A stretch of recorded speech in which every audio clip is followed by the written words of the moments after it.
Hello guys! Magandang araw! For today's video, ito ay ganap kahapon Biyernes. And as usual, nanay duties na naman ang ganap natin for today's video. At 4 AM pa nga lang, bumangon na nga ako para nga mag-asikaso dahil may mga estudyante, kailangan talagang gumising ng madaling araw. Kahit masarap pa talaga matulog at mamaluktot dahil nga malamig pag madaling araw, pero wala nga tayong choice dahil may obligasyon tayo sa ating mga estudyante na papasok. Pero okay nga lang yan, basta para sa ating mga anak ay gagawin natin lahat. And thanks God, Friday na, so weekend na, wala na namang pasok ang mga bata kinabukasan, so makakatulog pa tayo hanggang alas 5. Balik na nga po pala tayo dito sa aking video. Pagkatapos ko nga diyang uminom ng maligamgam na tubig, ay inayos ko nga muna itong mga hinugasan ng gabi. Nilagay ko nga muna sa tauban dahil nga maghuhugas na naman ako ng pinggan para ako may papaglagyan.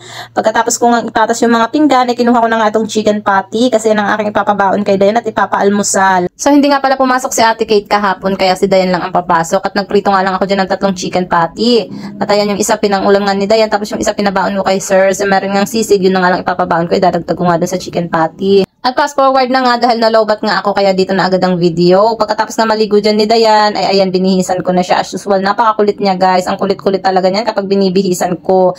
Kaya minsan nakukurit ko talaga yan. At ayan, nilagyan ko na rin siya ng towel sa kanyang likod. Pagkatapos ko nga siyang mabihisan, ay nilagyan ko naman siya ng medyas at saka ng sapatos. So napaka-baby talaga ni Dayan guys. Minsan gusto ko na nga yan iwanan sa madaling araw. Siya na lang maginti sa sarili niya. Pero syempre, minsan nakukonsensya din ako kasi nga pa-baby talaga tong batang ito. Hindi katulad nga ni Amara guys na matured na talaga ang isip.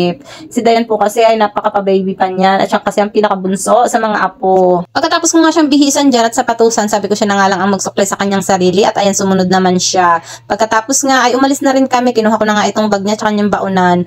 Pagkatapos nga kinuha ko na nga rin itong motor and as usual, palabas na naman ang mga person. So medyo madilim pa nga niyan at maaga-aga pa nga din kami nung kami ay makalabas. Paglabas nga namin diyan ay wala pa nga si Mama. So ngayon guys, maaga na nga lumalabas si Mama. Syempre napapaaga siguro siya paggagawa sa bahay at pag-iintindi sa mga bata. Pagkalabas nga namin, ay dumiretso nga kami dito sa bahay at ayan si Madir, bagong ligo yarn. Kinuha ko nga lang yung bag at saka yung susi. Nagbukas na nga rin ako nitong tindahan. At ayan, charan, madami-dami nga ang laman ng aming tindahan ngayon guys dahil kapapamili pa nga lang ni Mama nung Biyernes kahapon. And as usual, morning routine dito sa tindahan, display serye. So isa-isa ko na nga rin inilabas yung aming mga paninda dyan. Tapos maya-maya nga ay dumating nga ito si Maricoy at bibili ng sibuyas. So magbe-buena mano nga siya. O diba? Thank you Maricoy. Buena mano. Ubos-ubos. Pagkalis nga ng kumari ko, ayan, tinuloy ko naman itong pagdi-display serye ko. Isa-isa ko na nga nilabas ulit yung mga panindang mga natitira. Pagkatapos nga, binuksan ko na nga itong pinakabintana.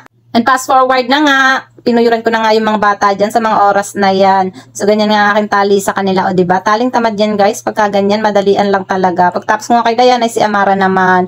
Pagkatapos nga nilang magpwede, sabi ko magpulbo at magpabango na para feeling fresh naman lagi pagdating sa school, o, diba? Pagkatapos ko nga silang mapuyuran dyan, ayan, pumunta na nga ako sa motor at ihahatid ko na itong mga bulinggit na ito. So, sumakay na nga yung dalawang makukulit sa likod at ayan, nagbabay na sila sa mami. Maya-maya nga, bumalik lang din ako agad at si ate ako naman ang aking ihahatid. So, last day na nga, guys, ng aking paghahatid dyan dahil Friday na nga yan. At Sabado na ngayon, so weekend.